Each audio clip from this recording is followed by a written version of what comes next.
dapat kung maaalala mo, no, si Super Friends din ang isa sa mga pinakauna na gumamit ng Sicilian sa loob ng ating local na liga, which is MPL Philippines. And going way back, I would say na pati yung coach niya na si Yeli Hayes dito sa Onyx Philippines ay ginagamit din ang Sicilian na yon way back. Next play, Evo's days pa niya. Mahaba-haba talaga ang history ng mga heroes na yan. At ngayon ay aabangan natin ang panibagong history na itatala ng magkabilang kupunan na to. Again, 2-0 rather, in favor of Fnatic Onyx Philippines. At naghahanap pa rin ng Team Liquid na magiging sagot dito sa laban na to. At kung kailangan nila maghanap ng sagot ngayon na to, kasi kapag nanalo pa Fnatic dito, match point na. Match point na talaga. Pero mukhang si Aran ata ang unang mabibigyan. Level 2 pero nandiyan ang revitalize with a Sanguine Claws. Isa na lang. Buti nilang nabuhay siya doon.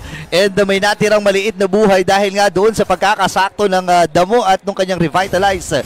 Pero ready pa rin dito ang Fnatic Onyx Philippines. Ay pagbakbakan pa rin. Palag lang ng palag. Tas sasapak pa si Brusco. Pero syempre wala pa rin mamamatay. Buhay pa rin yung Hilda. Syempre may first blood na agad. Ilista mo na. King Kong na yan. Nakuha na kagad ang kanyang gusto. Ito na naman yung mga masahe. The Filipino massage. Mula kay King Kong. The Filipino massage. Hindi ko alam kung parang hindi nyo magugustuhan. Wag na nating ituloy pa. Wag na. Ayan na, saktong grass lang para kay Ara. Alam mo naman pag Hilda ka, di ba? Pag kulang sa lakas, kapit sa grass. Ayan. Kaya may makapag-heal pa rin, makakapalag pa rin naman, pero sumasakit na si Kirk. Sumasakit na. Wala na, nakipagsabayan na kahit nasa grass eh. Sabi niya, sige, kahit kumapit ka sa grass, hindi mo kakayanin. Yo lang. Ang sakit talaga ng sisi kapag 1v1. Pero kung gustong baguhin ito nila Ezekiel, dadaan pa rin naman dito sa may XP lane. At sisimula na nga dito ni King Kong ang ating pinakaunang pagong ng larong ito. Witty magbibigay ng vision, pero mukhang sure naman na Tato, maliban na lang. Wow! Pa ni Fabian yung pagong na yon sa may gamit ng Revitalize ngayon. Itong si King Kong ay umaabante na rin. Kaya napakatapang talaga ni gamit yung advantage pero hindi magiging sapat dahil apat yung sumalubong sa kanya. Ito na yung early game prowess na meron dito ang Team Liquid ID. Tandaan natin pang late game kasi yung lineup natin. We have a Harith, we have a Sicilian in the mid lane. Lamang talaga sa early game ang Team Liquid ID dito, especially with the Hilda pick. Na isa sa mga special na putahe dito ni Aran sa Indonesia. Yan din yung ginamit niya para talunin ang RRQ. Oo nga eh. And siya actually nagpauso niya doon sa kanilang rehiyon. Pero ang sakit ni Super Prince. Ngayon lang ako nakakita ng early game na si Silon, tas mahapdi na. Di ba parang sobrang dalang natin makakita ng ganun eh, no? 3 minutes pa lang masakit na. Di ba? Paano pa kaya mamaya? Feather Air Strike na gamit na naman ni Ezekiel. And look at the zoning coming in from Super Prince. Agarang na-cancel yung kanyang Feather Air Strike. Pero ito na, 2v1. Kelra, may summon force pa naman pero mukhang sa taas pala hanap. Another great rotation coming in from Team Liquid ID. Pero parang hindi babawi dito na walang gante ang Super Family as they will take Witty down. And ito yung maganda para sa Fnatic, no? Ayaw nila nang nalulugi sila pag may trade. Oo. Tuwing sabihin na lang natin na magkakaroon ng play doon sa kabilang side ng mapa, maaasahan mo na ang Fnatic Onyx Philippines ay gagawa ng trade doon sa baba. At ganyan na nga po kaangas si Kelra. Sinusubukan na niyang isolo kill si Aaron Shiki, katulad na lamang ng kanyang ipinangako dati. Alam ko biro-biro lang yun, Burrito, na 7 kills sa lane, medyo mahirap naman talaga gawin. Pero the fact na sinusubukan ito ni Kelra, yun yung masama para dito kay Aaron Shiki. Diba? Tsaka kung maalala natin, games 1 and 2, isang beses lang namatay itong si Kelra nung game 1 pa. Medyo padulo pa yun ng laban, diba? So, for Team Liquid Indonesia, kailangan talaga nilang mas maging pulido pagdating sa mga objective takings. Kaya nga nito, doon nakuha naman nila yung game 1 yung pagong. Pero this time, si Ezekiel napafligger na rin. Super Prince, andun yung kanya mga bad fees and bad impact na paggamit ng Revitalize. Tinitigan lang ni Super Prince dito. Grabe. Feather Air Strike na iba to na rin. Matatamaan si Kelra at si Super Prince. Waiting with a stun. Pero mukhang si King Kong ang uunahin nila. Nice blood mula dito kay Carmilla. Nakaiwas pa si King Kong doon habang si Bruce nakuha na ng kill. Fabian with a second turn. Pero si Witty ay naabutan. Pero mapapatay siya kamay dito ni Fabian. Pasok din ulit dito. Itong Joya ito na nakatatlo against Fnatic Onyx Philippines. at nagsiyahan ang Indonesia. 2 games nang nagtitimpi. Kailangan nila yan. Naisigaw na malamang yung mga nasa watch party, napatayo pa yan sa mga inuupuan nila Oo, syempre, parang yung early game talaga mapapansin mo rin yan. Ito, real analysis. This game or the last few games ay nakakalamang naman talaga ang Indonesia. Napakaganda ng early game na playstyle nila, pero mukhang habang nangyayari yung laban sa taas, ay makakaligtas pa nga ata. At ganong kalupit, may laban na i-replay habang pinapanood natin yung laban dun sa baba. Nakaiwas si King Kong doon na may maliit na abaka fiber ng kanyang damit ang nabuhay. Ang nagligtas sa kanya doon. Again, nakita natin yung attempt dito rin Team Liquid Indonesia. And ang problema lang, na-shutdown dun si Fabian, 5-1-0. Pero nakipagsabayan si Kera under the base. Versus 3, pero grabe naman yung mga in-out dito ni Kera. Habang si Aran naman ay tinamaan din ng Sanging Show. Federation mula kay Ezekiel. Nakakuha na naman ng kill dito Fnatic Onyx Philippines. Habang si King ay umaamba. Pinasok niya dito itong si Fabian. Naagaw yung crab doon o yung salagubang doon. Pero walang respeto sa Torre si Kelra. Grabe naman yun. Alam niyang may damage yung Torre na yun. May damage din na nanggagaling kay Aran. Pero the fact na kalkulado niya yung shield na nabibigay ng Chrono Dash, na alam niyang sapat na makakaligtas siya. Wow. The knowledge coming in from Kelra, ito yung masasabi natin na hindi lamang micro yung dala ni Kelra. Meron din siyang innate game knowledge na alam niyang sapat yung shielding niya na kaya niyang gawin yun sa ilalim ng Torre. Alam mo, sabi kasi ni Kelra dito, 2021 pa lang ginagamit ko na to Mga kasabayan yan, mga alis pa nga di ba? Si Widdy, inaabol dito. Pero kailangan niya umisga po. Nagamit din kagad yung Revitalize. Medyo may ninervyos ng konti dun si Widdy. Maagang Revitalize. Maaga. Pero parang nakita niya rin kasi yung damage ni Super Prince. Nanigurado na lang si Aran ay manggugulo. Pero ang tanong ay kaya niya kaya tiisin yung damage? Parang hindi ata. Nako, ito minasahe na naman siya dito ni Kirk. Fabian, nakuha yung ikatlong pagong. Pero nakakuha na lang kill ito si Fabian. Nanggigigil na itong Joy na ito. 6-1-0. And ang Fnatic Onyx Philippines, alam nila na hindi na nila kailangan lumaban pa. Comfort pick din kasi ito ni Fabian. This is one of those heroes na alam mong pag nahawakan ni Fabian ay masaya siyang gamitin ito. And the same could be said here, mas lalo na para kay Aran na comfort pick talaga ang Hilda. Pero mukhang mabaril-baril na, pero napakagandang sandwich cross mula kay Fritz. Okay, may ipit natin si Fritz dito, pero nagamit niya yung kanyang flicker habang Zaman Force! Avatar of the Guardian! Pero walang inabutan doon. Si Ezekiel lang pala magiging punteriya. Kelra with a double kill. Hindi pa tatapos dito ang kupunan ng Fnatic Onyx Philippines. Fabian, nakakuha ng kill. Nandun yung washing mula dito kay King Kong. Nakabawi din si Kirk lang isa. Tatlo ang tumumba para sa Team Liquid. Isa pa. Yes sir!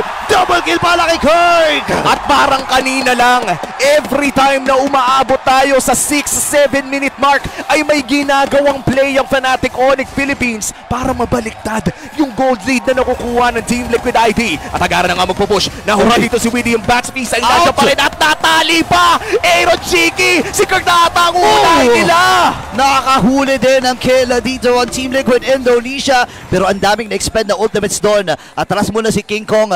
Again, nakabawi ng momentum ang Fnatic Onyx Philippines. Tama ka dun kapag umaabot ng mga 6 minutes, 7 minutes, may something na nangyayari. Yun yung nagiging rason kung bakit nababaliktad ng Fnatic yung laban. Pero ngayon medyo na-mitigate ito ng Team Liquid ID. Hindi katulad kanina talagang mababaliktad ng 180. Yung tipo na biglang magkakaroon ng 2K gold lead. This time around ay 200 lamang. In fact, even ball game ang ating natutong ngayon 9 minutes in for Fnatic Onyx Philippines. Sa totoo lang, Burrito ay okay na tumagal itong laro. Sicilian tayo Alam ng mga Pinoy RG players yan. Alam na alam. Pagka nakita mo yung Sicilian tas umabot ng 15 minutes, 20 minutes, hindi matatapos yung laro. Sobrang taas din kasi talaga ng kakayahan yan dumipensa And tama ka doon. Napakahirap dito para sa Team Liquid kaya meron silang timer. May ticking time bomb sila na hinahabol dito at kailangan nila ma-defuse right away. Kaya lang ang problema, umiiwas din ng Fnatic Onyx Philippines. Iniiwas nila si Super Prince. Ayaw nila makakuha ng death. Well, in fact, kanina nga parang humarap-harap pa nga siya doon hindi pa napatay grabe yung tapang ni Super Prince. Alam niyang pag may flicker siya ay kaya niya makahanap ng magandang pwesto para makapag-reset. Tsaka yung mga paamba-amba niya ng mga sanguine claws. Na nga, feathered airstrike na gamit na. Si Kelra mababurst down pero napakagandang stun mula dito kay Widdy para pigilan si Brusco. Fabian versus Kirk. Pero yung vengeance atay hindi magiging sapat. Dahil the Rhythm of Joy ang matapos sa kanya. At 4v5 scenario na nga para dito sa pinakaunang Lord ng larong ito. Lamang ang Team Liquid ID. Okay, walang rectifying bits dito si Fabian. So medyo susunog muna sila dito ng konting oras. And kung titingnan mo, no, based dito sa lineup din kasi ng Team Liquid, maganda rin eh. Kung saan manggagaling yung lineup, yung damage nila dito, pwedeng pumasok si Fabian mula sa malayo kay Ezekiel. Pero andito ata ang Team Liquid. Hindi niya ma-steal pero makakatakas naman ata. Pero napakasakit na rin dito ni Aaron Shiki. Respect para sa Team Liquid ID. Napakaganda ng kanilang naging execution in that Lord fight. Pinitas nila si Kirk, rumekta sila sa Lord at binurst lang nila nang wala nang pag-iisip pa. Oo, alam din kasi nila na nagamit na yung Purify dito ni Kera. And ngayon ay yung Lord ay nasa may bandang ibaba. Naka-ready ang Fnatic Onyx Philippines para sa pagdepensa. Ito yung pinag-usapan natin kanina. Pagdating talaga sa mid hanggang late, napakalakas ng composition ng Fnatic Onyx Philippines. Kaya nagmamadali ang Team Liquid. Nire-remind nila yung sarili nila. 10 minutes na kailangan natin bilisan. Pero mabilisan din natin mag-burst na gagawin dito ni Kirk. Pero hindi sumapat dahil kumapit sa grass itong si Aran. Hindi kinaya ng hilot par. Medyo masakit din at nandyan pala ang tropa ng Team Liquid ID. Nice attempt mula dito kay Kirk. Buti na lang hindi na rin niya ginamit ang kanyang vengeance. Makakadepensa pa naman dito ang Fnatic Onyx Philippines. The wave clear is there. Federer strike na gamit na pero King Kong medyo delikado. Mukhang hindi naman na matatamaan. Saktong kembot lang papunta sa may wall. Okay, Lord lang ang nagiging target nila dito. Ito na yung mabilisang pagbasag or pagpatay ng Fnatic Onyx Philippines doon sa Lord. Again, 4.5k yung gold lead. Medyo kumakalma lang sila pero hindi na kalmado yung mga sangking claw at back impact dito ni Super Prince. Oo, tsaka tandaan natin, binibigay na pala kay Super Prince yung purple buff. Kaya meron ding level gap between Fabian and King Kong dahil binibigyan daan para kay Super Prince.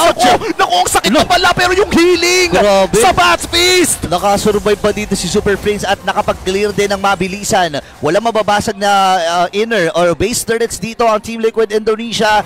Pero medyo safe sila at gusto nila itong nangyayari nito. 4.5k gold sa kanya at majority ng mapa ay kontrolado na nila. At ayun na nga, yung early game ng Team Liquid ID nagbunga din ng isang napakagandang mid game para sa kanila.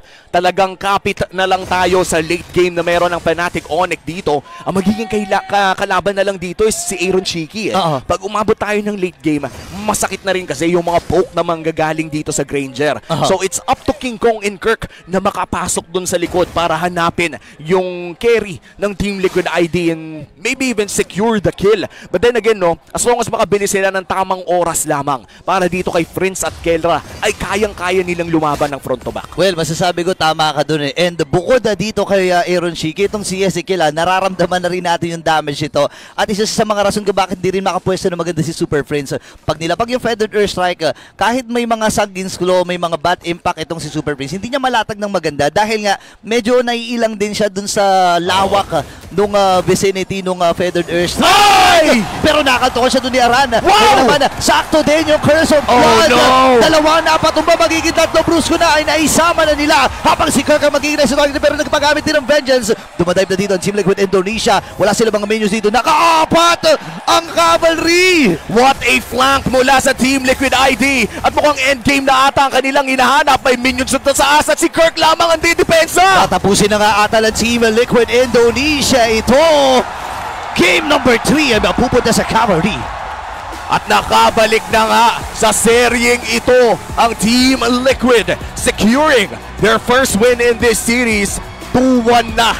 At mukhang ito na ata ang magbabalik ng kumpiyansa para sa Indonesia. Kalma muna Pilipinas, hindi umabot ng late game pero hindi pa tapos ang seryeng ito. Ako masasabi ko medyo expensive din kasing lineup nila doon. Naka-Harit, naka-Sicilian, so yun yung mga panahon na kailangan mo talagang bigyan ng oras itong mga hero na to para makakuha ng item. But then again, good props pa rin naman para sa Fnatic.